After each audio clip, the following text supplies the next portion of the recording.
दुनिया बदल रही है। पुराने दोस्त दुश्मन बन रहे हैं और नए गठबंधन जन्म ले रहे हैं। ऐसे समय में अगर रूस, चीन और भारत तीनों एक साथ आ जाएं, तो क्या होगा? क्या ये त्रिकोण ट्रॉय का भारत को पश्चिम के टैरिफ और दबाव से बचा पाएगा?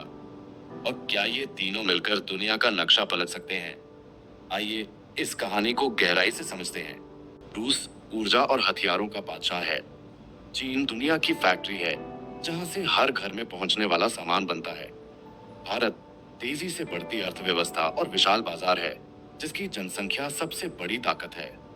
अगर ये तीनों अपने संसाधन और ताकत जोड़ ले तो एक ऐसा आर्थिक महासागर बनेगा जिसे रोकना लगभग असंभव होगा।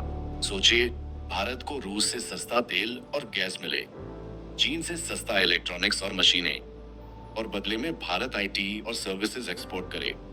डॉलर पर निर्भरता कम हो जाएगी। अगर अमेरिका और यूरोप भारत पर टैरिफ लगाते हैं, तो भारत के पास रूस और चीन जैसा विशाल बाजार पहले से मौजूद रहेगा। ये गठबंधन भारत के लिए एक तरह की आर्थिक ढाल बन सकता, लेकिन इस कहानी में कांटे भी हैं। भारत और चीन के बीच सीमा विवाद आज भी जिंदा है। रूस और चीन की नजदीकी इतनी गहरी है कि उसमें भारत को बराबरी की जगह मिलना आसान नहीं। अमेरिका और यूरोप भी कभी नहीं चाहेंगे कि ये तीनों एक साथ आए। वे हर तरह से दबाव डालेंगे, टैरिफ से लेकर डिप्लोमेटिक प्रेशर तक। भविष्य में अगर रूस, चीन और भारत अपने मतभेद भुलाकर साथ आते हैं, तो दुनिया एक बहुध्रुवीय मल्टीपोल प्रणाली की तरफ बढ़ेगी।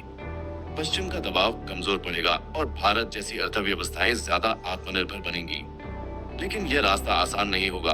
भरोसा, रणनीति और राजनीति, तीनों का संतुलन इसमें जरूरी है। इतिहास हमें यही सिखाता है कि बड़े गठबंधन तभी सफल होते हैं जब उनके बीच भरोसा और साझा लक्ष्य हो। अब सवाल ये है, क्या रूस, चीन और भारत सच में एक साथ चल पाएंगे? यही विचार सिर्फ किताबों और चर्चाओं तक ही सीमित रह जाएगा?